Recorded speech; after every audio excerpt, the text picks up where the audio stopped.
ये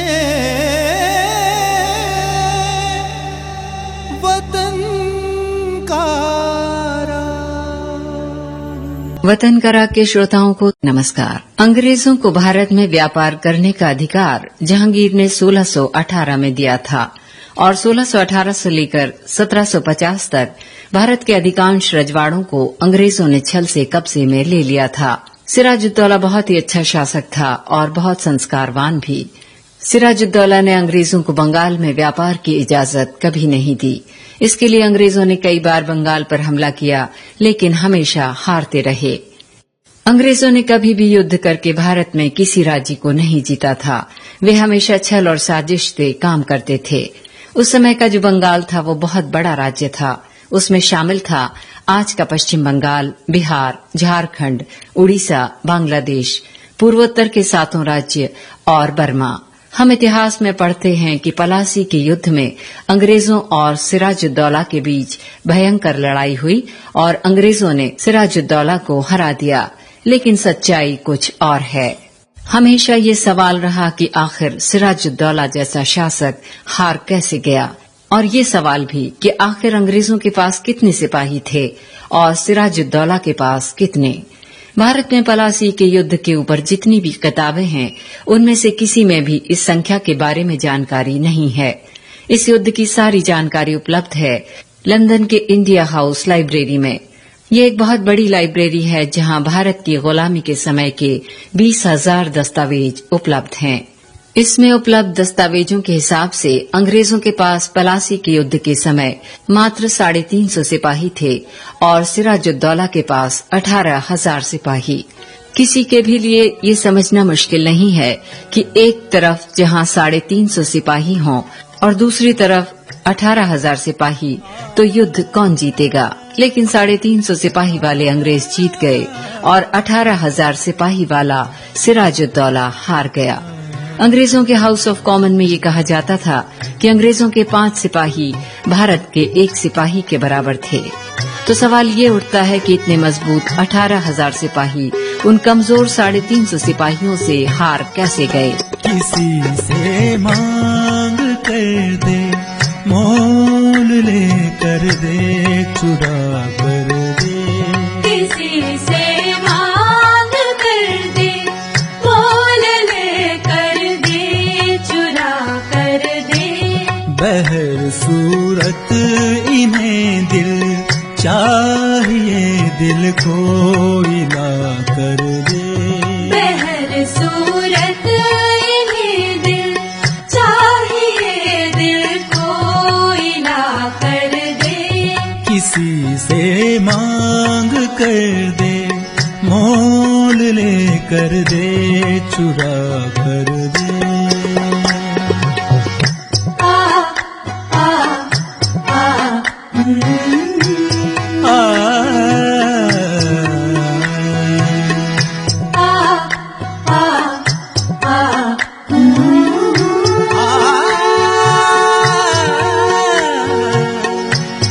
वतन पे जान दे दे, हुर्रियत पे दिल फिदा कर दे। दिल फिदा कर दे, दिल फिदा कर दे। ओ वतन पर जान दे दे, हुर्रियत पे दिल फिदा कर दे। जो इंसान है तो फिर इंसानियत का हक अदा कर दे। जो इंसान है तो फिर इंसानियत का हक अदा कर दे।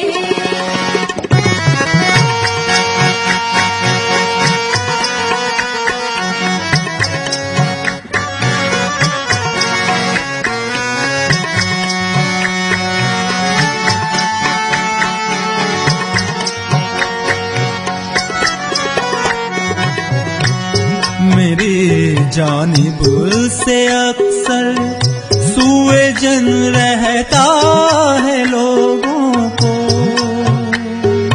रहता है लोगों को, हाँ जी लोगों को। मेरी जानिब से अक्सर सूए प्रयोजन रहता है लोगों को, तेरे कुर्बान है जाहिद मुझे भी पार सा कर दे। तेरे कुर्बान है जाहिद मुझे भी पार सा कर दे। किसी से मांग कर दे, मोल ले कर दे, चुरा कर दे।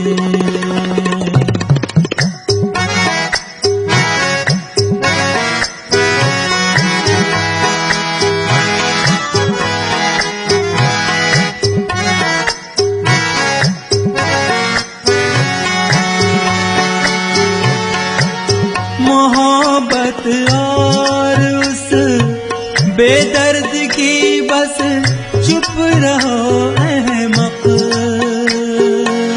चुप रहो अहमक, चुप रहो अहमक। मोहब्बत और उस बेदर्द की बस चुप रहो अहमक। वो सुन पाए कहीं ये बात तो आफत बरपा कर दे। वो सुन पाए कहीं बात तो आफत बरपा कर दे। किसी से मांग कर दे, मोल ले कर दे, चुरा कर दे। किसी से मांग कर दे, मोल ले कर दे, चुरा कर दे। बहर सूरत इन्हें दिल चाहिए, दिल को हिला कर दे। बहर सूरत इन्हें दिल चाहिए, दिल को हिला कर दे। किसी से मांग कर दे, मोल ले कर दे, चुरा कर दे। बहर सूरत इन्हें दिल चाहिए, दिल को हिला। ये वतन का अंग्रेजी सेना का सेनापति था रॉबर्ट क्लाइव और सिराजुद्दौला का सेनापति था मीर जाफर। रॉबर्ट क्लाइव ये जानता था कि आमने सामने का युद्ध हुआ तो 1 घंटा भी नहीं लगेगा और अंग्रेज युद्ध हार जाएंगे। और क्लाइव ने कई बार चिट्ठी लिखकर ब्रिटिश पार्लियामेंट को ये बात बताई भी थी। इन दस्तावेजों में क्लाइव की 2 चिट्ठियां हैं जिसमें उसने ये प्रार्थना की थी कि अगर पलासी का युद्ध जीतना है तो मुझे और सिपाही दिए जाएं। उसके जवाब में ब्रिटिश पार्लियामेंट की तरफ से ये चिट्ठी भेजी गई कि हम अभी नेपोलियन बोनापार्ट के खिलाफ युद्ध लड़ रहे हैं और पलासी से ज्यादा महत्वपूर्ण हमारे लिए ये युद्ध है। तुम्हें 350 सिपाहियों से ही काम चलाना होगा।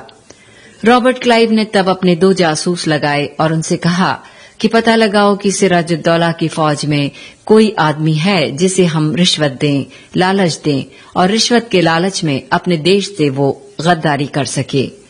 उसके जासूसों ने पता लगाकर बताया कि उसकी सेना में एक आदमी ऐसा है जो रिश्वत के नाम पर बंगाल को बेच सकता है और अगर आप उसे कुर्सी का लालच देंगे तो बंगाल के 7 पुश्तों को भी बेच देगा। और वो आदमी था मीर जाफर। मीर जाफर ऐसा आदमी था जो दिन रात एक ही सपना देखता था कि वो कब बंगाल का नवाब बनेगा। ये बातें रॉबर्ट क्लाइव को पता चली तो उसने मीर जाफर को एक पत्र लिखा। ये पत्र भी उस दस्तावेज में उपलब्ध है। उसने उस पत्र में 2 ही बातें लिखी। पहली ये कि अगर तुम हमारे साथ दोस्ती करो और ईस्ट इंडिया कंपनी के साथ समझौता करो तो हम युद्ध जीतने के बाद तुम्हें बंगाल का नवाब बना देंगे। और दूसरी बात ये कि जब तुम बंगाल के नवाब हो जाओगे तो बंगाल की सारी संपत्ति तुम्हारी हो जाएगी और उस संपत्ति में से 5% हमें दे देना। मीर जाफर तो दिन रात यही सपना देखा करता था। उसने तुरंत रॉबर्ट क्लाइव को एक पत्र लिखा कि मुझे आपकी दोनों शर्तें मंजूर हैं। क्लाइव ने इस संबंध में अंतिम पत्र लिखा और कहा, तुमको बस इतना करना है कि जिस दिन युद्ध शुरू हो उस दिन अपने 18,000 सिपाहियों से कहना कि वे मेरे सामने समर्पण कर दें। मीर जाफर ने कहा कि ये हो जाएगा, लेकिन आप अपनी जबान पर कायम रहिएगा। क्लाइव का जवाब था कि हम बिल्कुल अपनी जबान पर कायम रहेंगे। युद्ध शुरू हुआ 23 जून 1757 को और बंगाल के 18,000 सिपाहियों ने सेनापति मीर जाफर के कहने पर 40 मिनट के अंदर समर्पण कर दिया। रॉबर्ट क्लाइव के 350 सिपाहियों ने बंगाल के 18,000 सिपाहियों को बंदी बना लिया और कलकत्ता के फोर्ट विलियम में बंद कर दिया। 10 दिनों तक सबको भूखा प्यासा रखा गया और 11वें दिन सबकी हत्या कर दी गई। हत्या करवाने में मीर जाफर क्लाइव के साथ शामिल था। उसके बाद क्लाइव ने मीर जाफर के साथ मिलकर मुर्शिदाबाद में सिराजुद्दौला की हत्या करवाई। उस समय मुर्शिदाबाद बंगाल की राजधानी थी।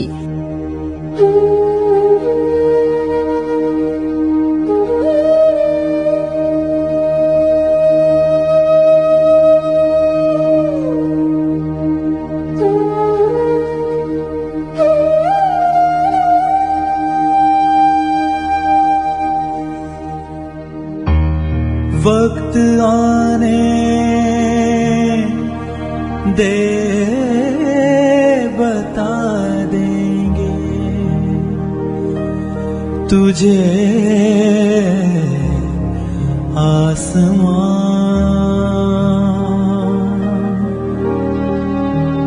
हम अभी ये क्या बताएं, क्या हमारे दिल में है।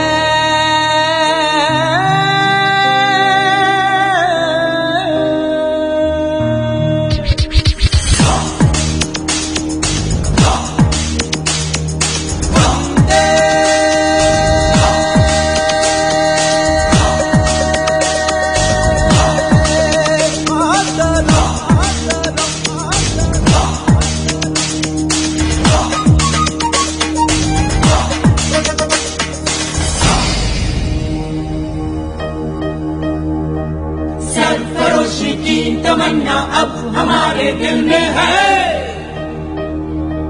देखना है जोर कितना बाजुए कातिल में है। सरफरोशी की तमन्ना अब हमारे दिल में है,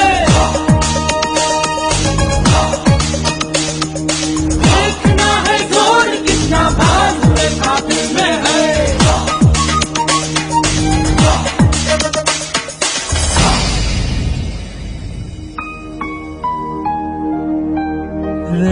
रहबरे राहे मोहब्बत, रह न जाना राह में,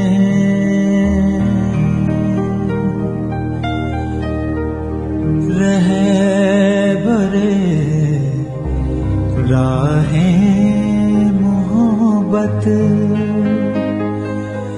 रह न जाना राह में। लज़्ज़ते सहरा नवर्दी, दूरी ये मंजिल में है।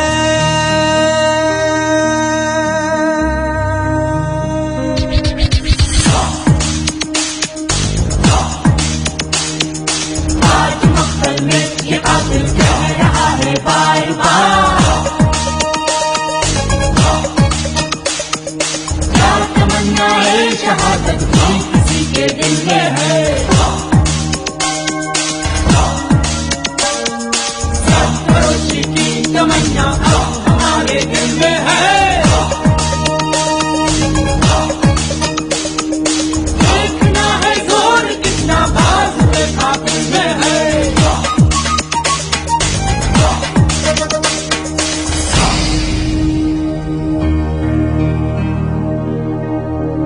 अब न पहले वलवले और न अरमानों की भीड़, अब न पहले बलबले हैं और अरमानों की भी सिर्फ मर मिटने की हसरत इस दिले बिस्मिल में है।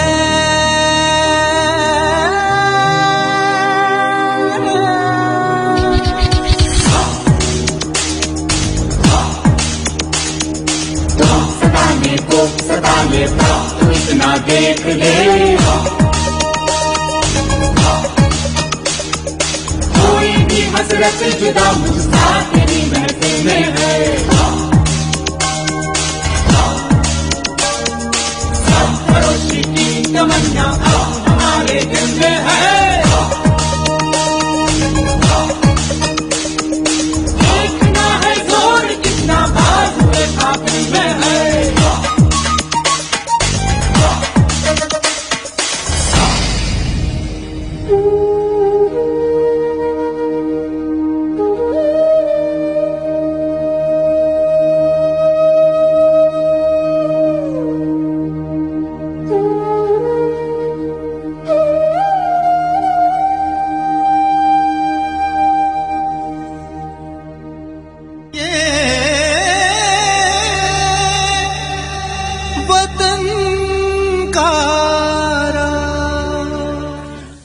वादे के अनुसार क्लाइव ने मीर जाफर को बंगाल का नवाब बना दिया और बाद में क्लाइव ने अपने हाथों से मीर जाफर को छुरा घोंपकर मार डाला।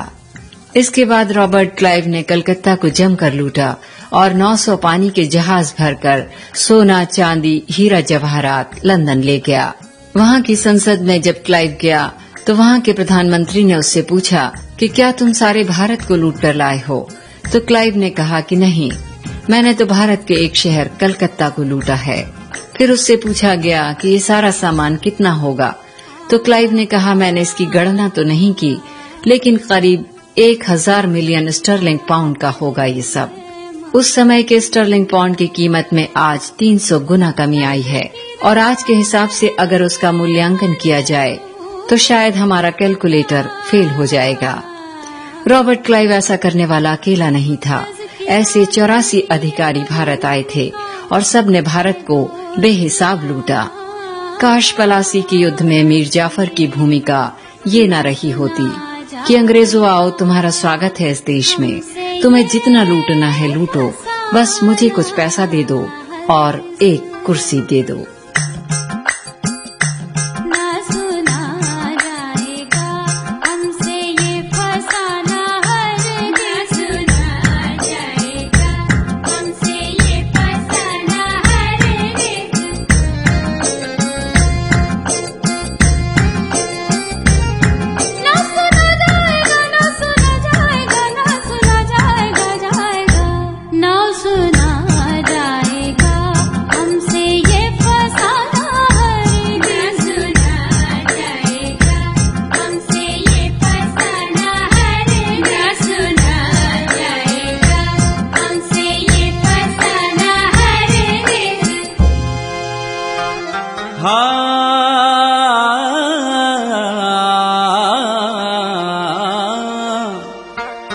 दास्तां गुल की खिज़ा में ना सुनाए बुलबुल,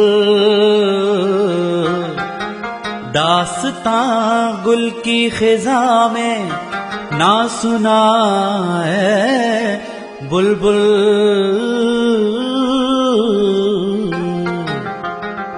हंसते हंसते हमें जी हमें हंसते हंसते हमें जालिम ना रुलाना रे। हंसते हंसते हमें जालिम ना रुलाना हरगिज़।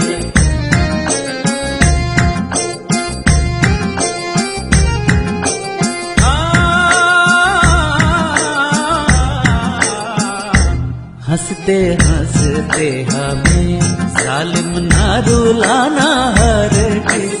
हंसते हमें जालिम ना रुलाना हरगिज़। हंसते हमें जालिम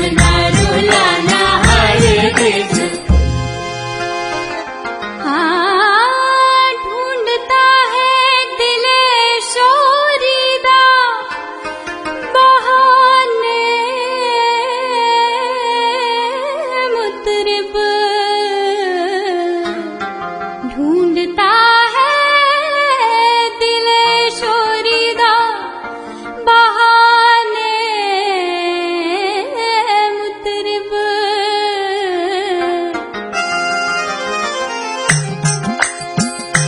दर्दंगेज गजल कोई ना गाना हरगिज़ अंगेज गजल कोई ना गाना हरगिज़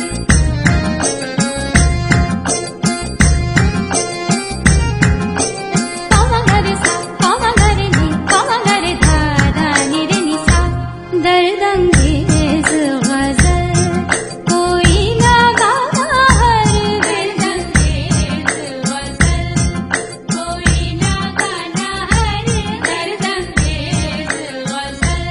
अभी आप सुन रहे थे कार्यक्रम वतन का राग। ये